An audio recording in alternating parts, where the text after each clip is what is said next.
Hi, this is Gaming Marketing Course and I'm Victoria Wójcik, the founder of InStreamly. Today we are gonna talk about in-game advertising, so all the things you can do in-game. So the agenda looks as follows. Let's start with why in-game is so popular, then let's go to in-game marketing tactics and tools you can use, and then a bit dive into how you should treat gaming in-game activations in your Gaming 360 narrative. So let's start with this. Why is in-game marketing on the rise right now? The multitudes of things happening in Roblox or Fortnite taking over the headlines of marketing media. Well, it's the aftermath of 2022 metaverse craze. And if you would like to learn what metaverse really is, we have InStreamly metaverse workshops. You can check them out on our YouTube or through our website. But right now I will dive into why it's so culturally relevant for brands that want to target Gen Z to think about in-game or even consider this as a metaverse thing.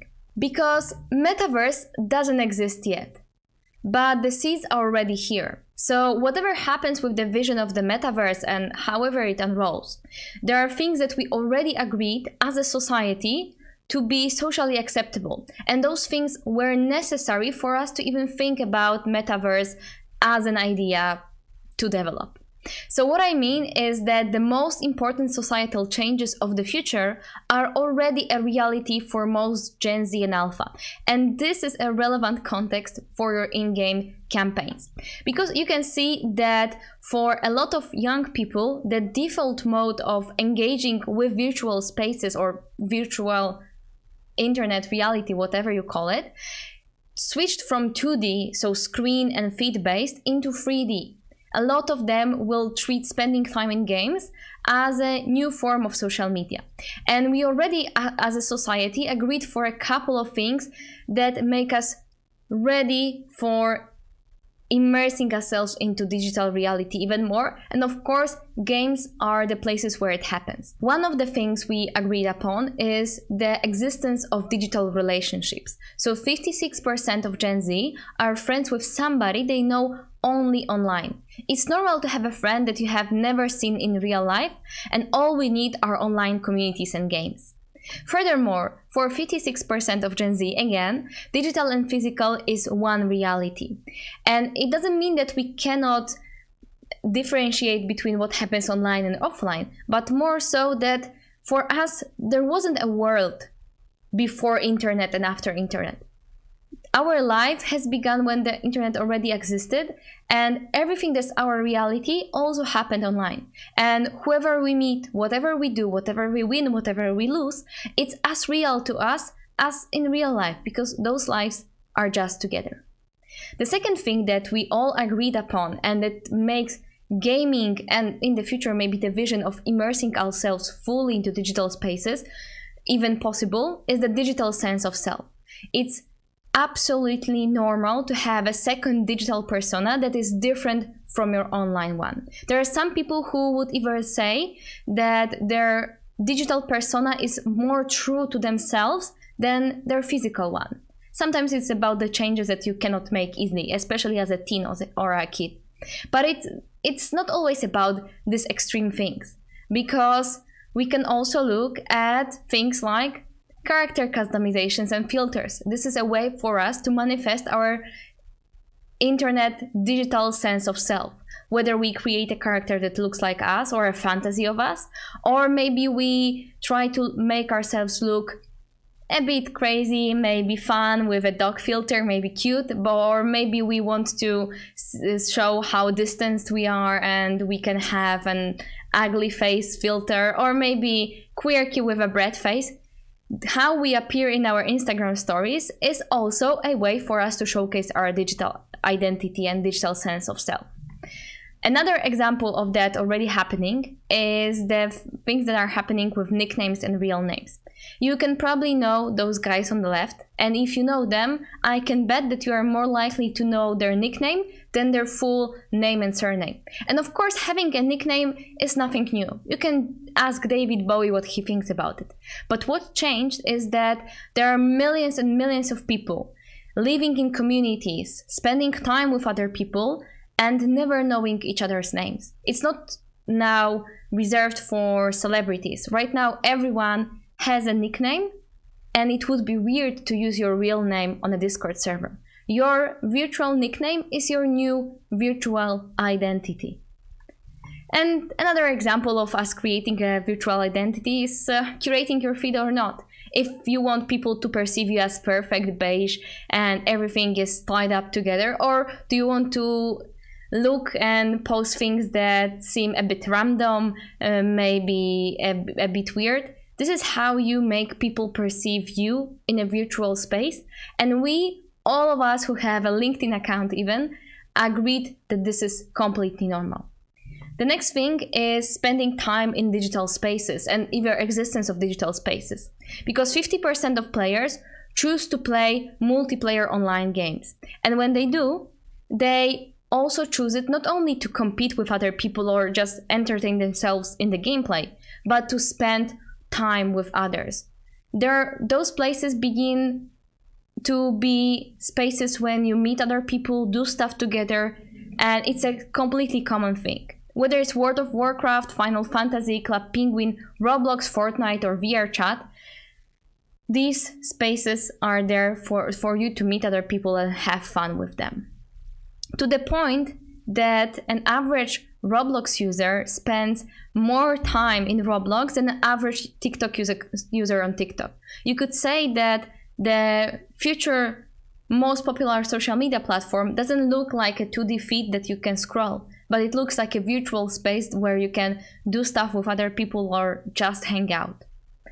And whatever you say, Gen Z and Alpha, in my point of view, are ready for metaverse. Like all the things that we socially needed to agree upon are already happening. And of course, it's not perfect. The technology is not here yet, and it's gonna take a while for us to get into the metaverse in a sense of Matrix-like immersiveness into a 3D virtual spaces and internet changing from 2D to 3D mode.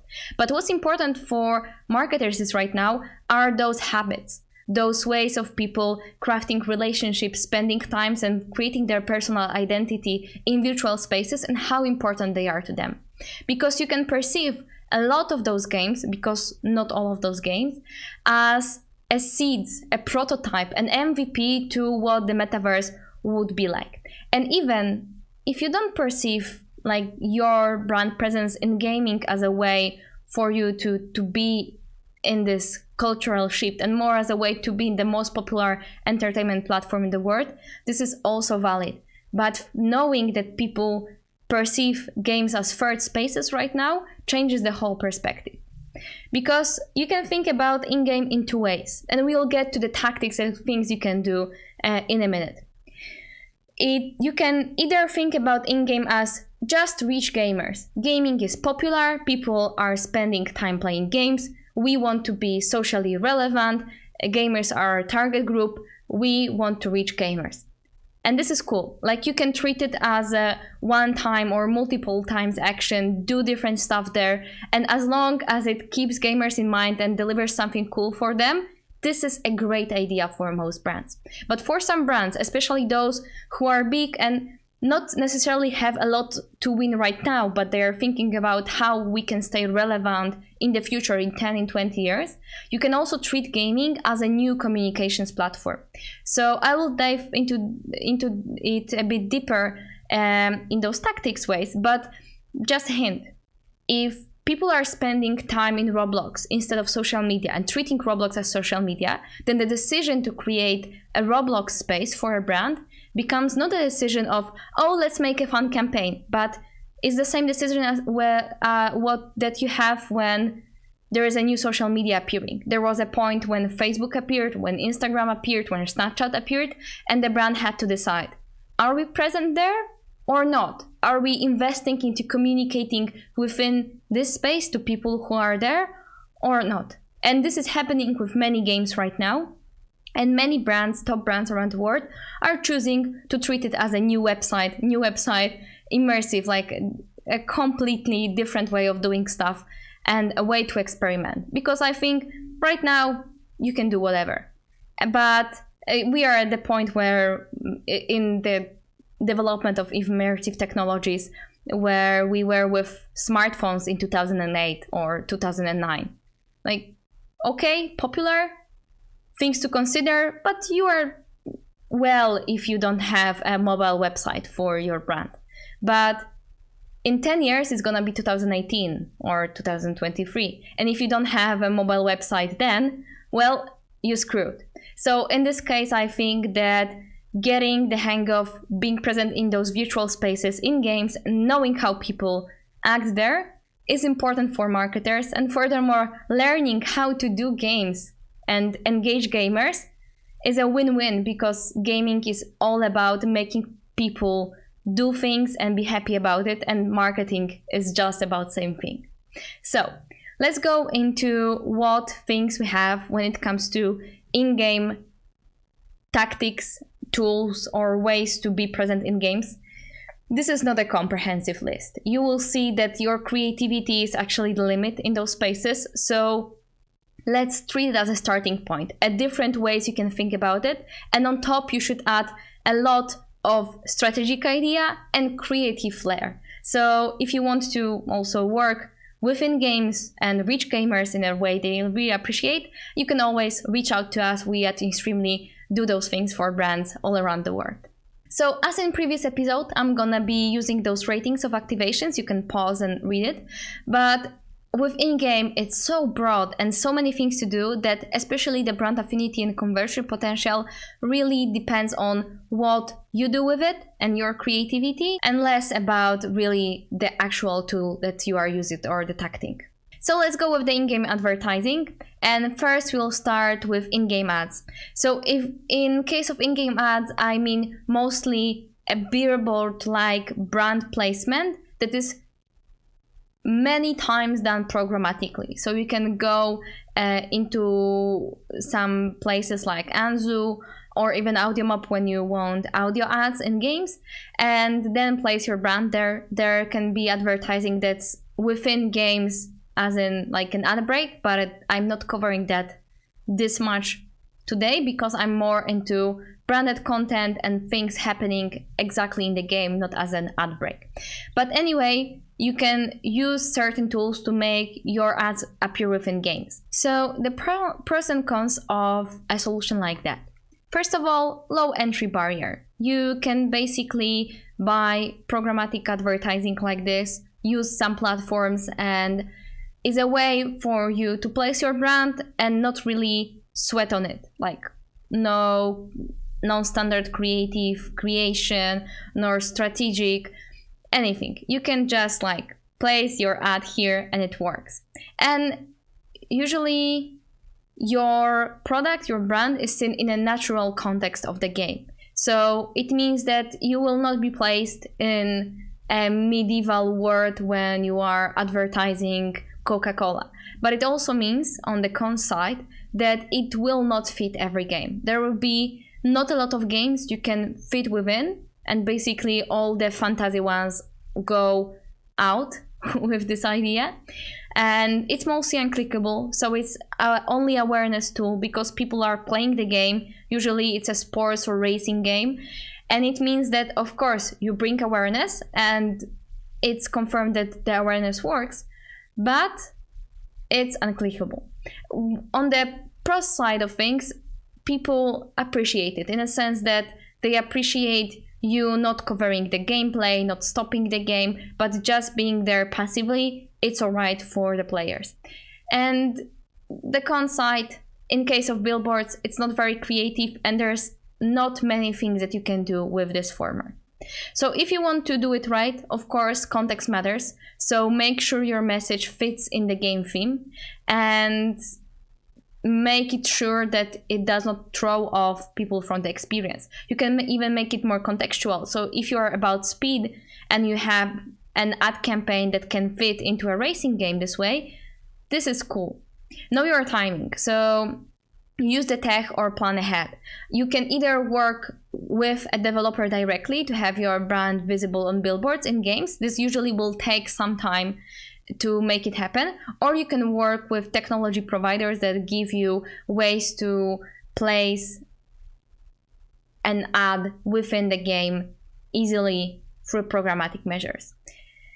And as I said, make sure that you don't interrupt the experience. Choose the providers that really make it fun for the viewers, or at least non-interruptive for the viewers and for the players of the game. The next thing you can do is do your own game.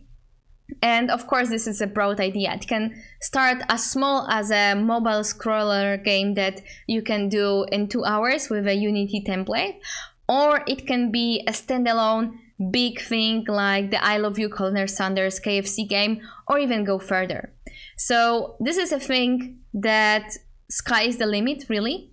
It maximizes the time spent with a brand, and usually it will be high cost but high opportunity. Of course, I'm not talking about the easy template-based mobile games. I'm talking about like full-on fledged branded game.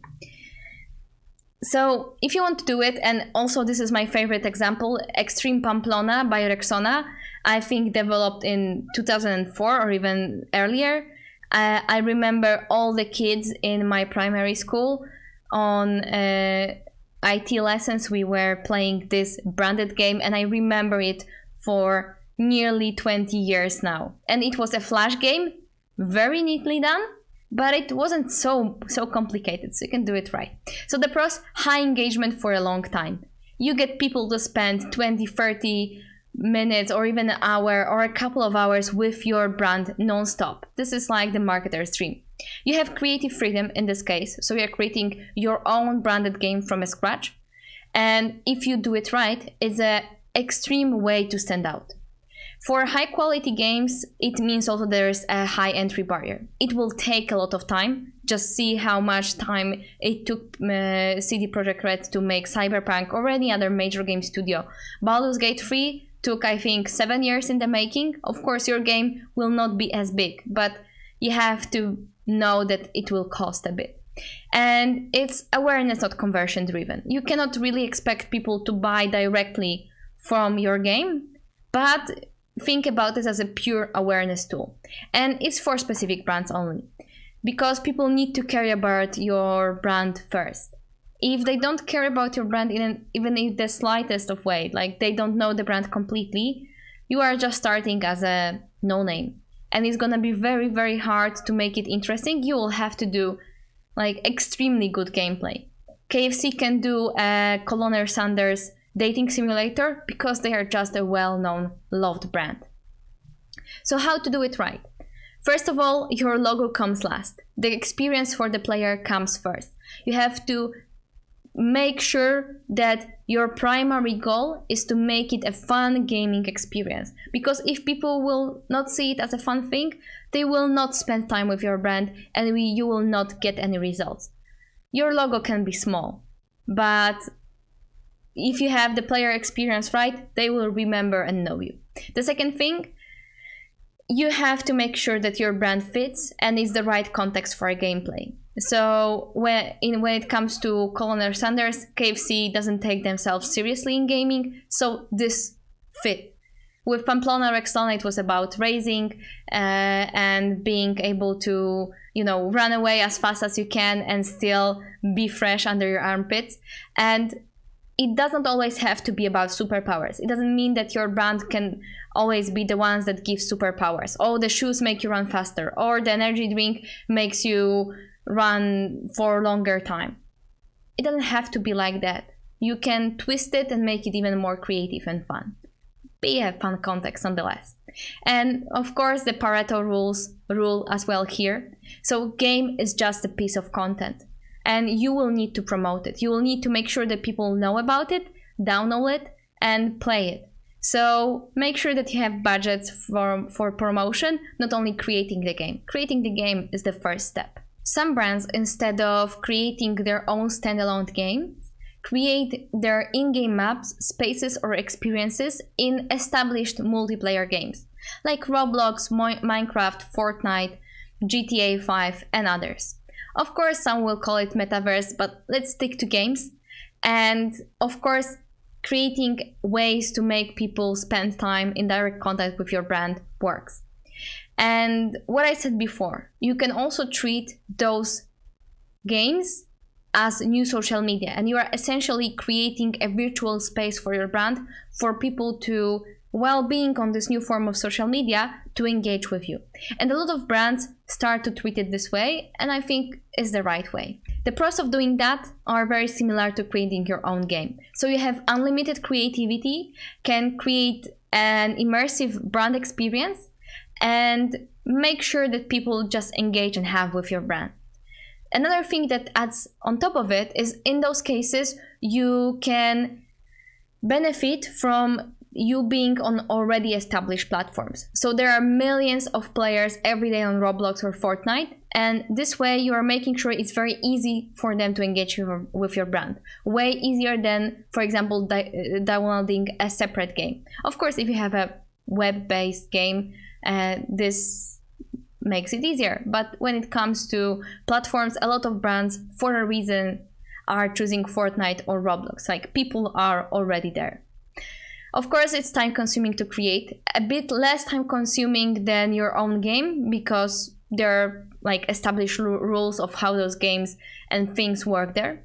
And I think that the con or the pro for those who can make it right is the need to constant develop and update it to stay relevant. So if you do a fun gameplay thing, like a one-off mission, people will have fun there.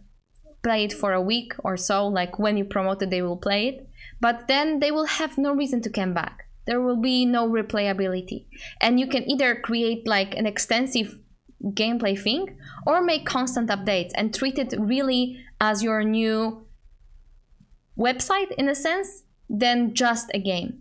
And the con for some brands, especially those who have localized budgets, is in those platforms you really can benefit from global first targeting. Of course, if you do an experience in your native language, it's gonna be easier for your native players to fit in. But also if you do it in English version, it means the whole world can play. But it also makes it much harder to make sure that you target the right people you get budgets for. One example of what can be done instead of creating your own huge map. For example, Vampire Academy within Roblox. So in a couple of popular Roblox games, so the ones that people just visit for the gameplay and they are not branded, appeared this house on the left.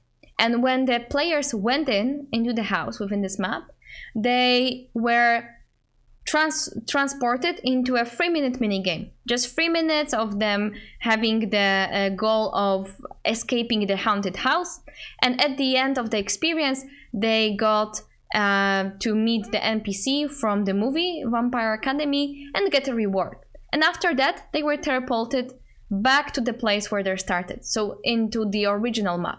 So Disney, instead of creating their own big map that would take a lot of time and really would have to have a lot of more gameplay interesting things to do, made a smaller experience, a mini game, and it was located in other popular games. So they didn't have to drive new reach and people into their own game. Instead, they used the reach of other games.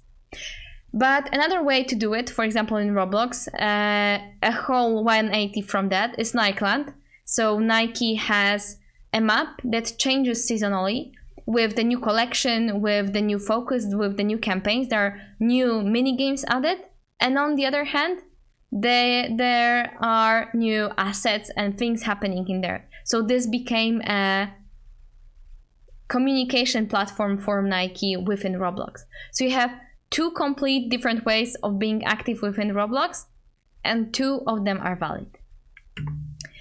Yeah, when it comes to locating within games, there is the big thing: skins, assets, and product placement. And of course, as well, a very, very broad category. And it just means if a virtual world can be anything you dream of, it means that your brand can fit there naturally. And especially for clothing brands, 70% of gamers dress their avatars similarly to how they dress in real life. And it's not limited to clothes. You don't have to do clothing things within game, and some of them will be related with creating gameplay. One example, so to show you what I'm talking about, is Depop in The Sims. In the new expansion, The Sims can purchase Depop clothing with in-game currency. and will be rewarded for reselling their outfits via a new Sims app called Trendy, when they will determine the pricing and promote their listings, mirroring Depop's IRL experience. They really placed the whole product of Depop platform inside the Sims. And this is a fun way to do it. Another way to do it, still staying in the clothing, but showing you how brands are already doing it. Forever 21 has been actually selling for money, for real money within Roblox. They have sold 1.5 million units of a beanie in Roblox. And of course, it wasn't huge revenue in terms of Forever 21, but it showed that, hey, there's money there. And there's a second thing that they do. So as you see on the first image here, they will first of all have their collection in Roblox and have people buy things or just get the stuff from Forever 21. And this way they can measure which items will be also popular in IRL, because people dress the same as they dress avatars. And you can go even further. So we can go with giveaways for avatar fashion for you and your IRL and your avatar. You can do mixed reality things when you get a discount or a digital item when you buy an item offline. You can go like Zara, so you can just sell avatar clothes for Zepeto. Zepeto is like a social virtual platform on their website. Or even go the Tommy Hilfiger way, who created an one-click avatar shop where you can buy things for your real self and then get it for your avatar. And because they are using Ready Player Me, so a universal avatar standard, people can use those avatars with those Tommy Hilfiger clothes in over 1,000 of games, including VR Chat or Spatial. Another example that's not clothing, it's Monster Energy in Death Stranding. So it was a bit of a gameplay expansion. So in Death Stranding, there was an item, Monster Energy, and when you drank it, your stamina was boosted 10% up to 25% if you drink 3 monsters. Very simple, very natural. This had to be done in agreement with the game developer, and it probably took some time and a lot of negotiations, but still cool. And Deliveroo in Animal Crossing. I don't know if you can even call it a product placement, but also you can. So Deliveroo ran a marketing campaign that deployed digital riders to deliver items across the island game environment. So they went on to social channels to ask people who would like to receive Animal Crossing special in-game delivery. And then they delivered presents to Animal Crossing players within a game. And also they received a promotional offer code for their IRL delivery in real life. So product, of course, probably the best name for that is service placement. So if you have seen all the examples, and there are tons and tons of examples, I'm not even scratching their surface with that. Let's talk about pros and cons of that. First of all, it's a good and simple use case. Like every brand, the simplest way they come with a brief, say, we want to place our item in a game. And it's very easy to understand and usually very relevant. There is new potential for customer data because people choose the things they like in real life when they are playing the game. So you can, especially when you are a fashion brand, you can really test things out. And yeah, as I said, for many brands, it's a natural presence. And one more thing, the unlimited creativity. You can go wild with it and you will be probably very well rewarded for going wild. Cons, not every brand fits and will be noticed. If you are a no-name, unliked brand, probably just having an asset will not mean much. And there is either a limited number of platforms, so there are not many platforms where you can just place your brand or create a branded asset, or you will have to work with the developer straight away. So it takes time, it costs a lot of money, and The next thing is it's global first targeting once again. You cannot really make sure that only people from a certain geography will get your asset, but for some brands, it's gonna be a pro. So how to do it right? First of all, have a reason to be there. Your brand needs to be relevant for the game, for the place, and its players. So it's gonna be easier for those established brands. Or for those who are really willing to stand out and can help other players stand out. Second thing, choose the right asset and the right game. Some will require direct work with game developers. For example, Fortnite, you cannot just place a skin in Fortnite. And you will need to know why you want to be in a certain place. So work with professionals that can tell you whether this is the right game for you. And then you have to decide, is it for free or as a price for doing something? Because the whole experience around it counts.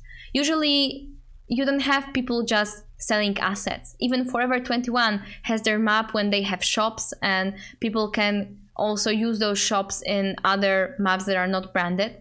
And maybe your asset is just an addition to an experience or gameplay, a prize. Or maybe it's strong enough on its own, like in Nike, to be just promoted as an asset, as a skin, and it works. So these are the few ideas of how you can think about in-game marketing. Once again, it does not cover the whole spectrum of things you can do. Basically, treat it as just some little seeds that you can use to create new amazing stuff. It will need creativity from you, the understanding of what gamers, on what platforms and how and why you want to target, and then a whole layer of creativity on top. If you want help, reach out to me, we can help. And one very, very important thing to remember when you are doing that. In-game is just content, is the reason for people to talk about your brand, the reason to engage with your brand, but it does not deliver reach. It is just a piece of content that you will need to promote, put in some media budget, some spend for influencers or anything to make it work. And the best campaigns with in-game elements were the ones that were very established in a gaming 360 way. This is an example for our methodology for gaming 360. So we treat in-game stuff as content, as the tasty piece of food that you want to get people to eat. And then you have media. So you can go paid in-game media, standard media. You can go with influencers or even within Streamly. So if you want to directly be in thousands of streams at once.